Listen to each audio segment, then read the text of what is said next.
Can we call Honorable Marcoleta first? Honorable Marcoleta is a non-member of Justice Committee, but of course, we recognize her opportunity to manifest her position as well.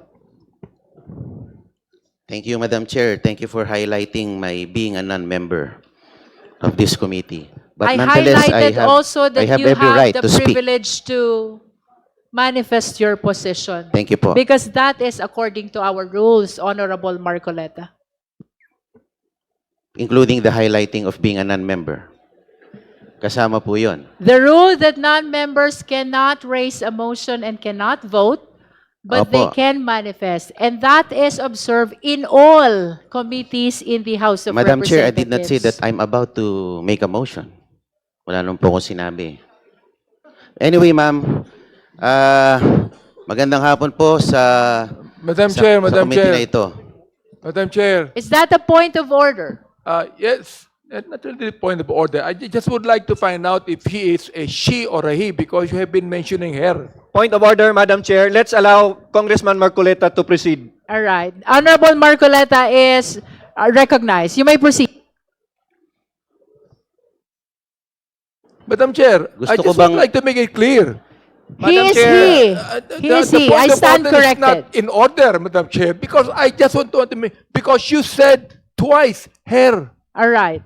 So I I'm would like to addressing find out him. if she is a she or a he. Madam Yes, Chair, he. make a ruling and allow Congressman Marcoleta to proceed.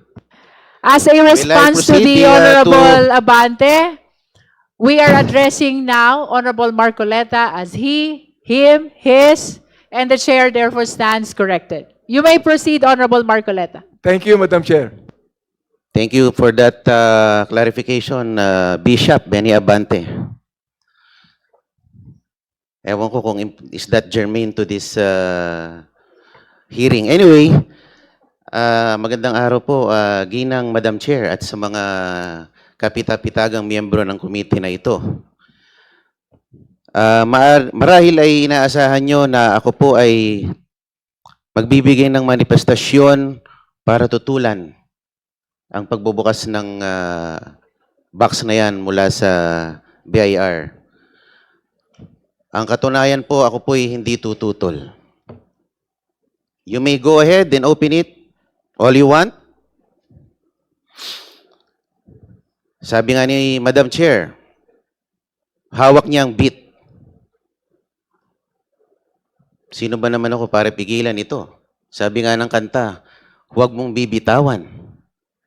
Huwag niyo nang bitawan yung box. So I dare the committee to open the box, but with a caveat, siguraduhin niyo po na hindi kayo nakalalabag sa batas. At sinabi rin po ni Popoy sa pelikula, I deserve an explanation. I deserve an acceptable reason. Siguraduhin niyo po na kung bubuksan niyo yan, meron po kayong acceptable reason na naayon sa batas. At ako po ay kaisa niyo rin sa komite na ito sa paghahanap ng katotohanan. Pero sa ating paghahanap at pagsasiliksik ng katotohanan, siguraduhin po natin na tayo po ay hindi nakalalabag sa ating mga batas. Maraming salamat po, Madam Chair.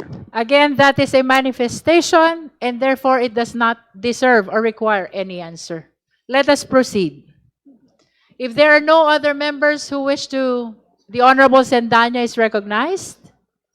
Thank you very much, Madam Chair. Ang haba na po na kwentuhan natin kay Basha at saka kay Popoy. No? Nagkaroon na nga po ng sequel ang One More Chance. No? Second chance. Ayan. Pero inuulit ko po, this is a second chance to hold the Vice President accountable for abuse of power at dun po sa pagnanakaw sa kaban ng bayan. At yung second chance po na ito, 2 years in the making. That's why we appeal to the wisdom of this committee to ensure that we hold her accountable. Sabi nga po ng mga kaibigan ko, eyes on the ball. And the ball is ensuring that we get this to the Senate and the Vice President is convicted. And I hope that would guide the committee in making this all-important decision. Thank you very much, Madam Chair. Having heard all the manifestations of the justice members, we are temporarily suspending our hearing.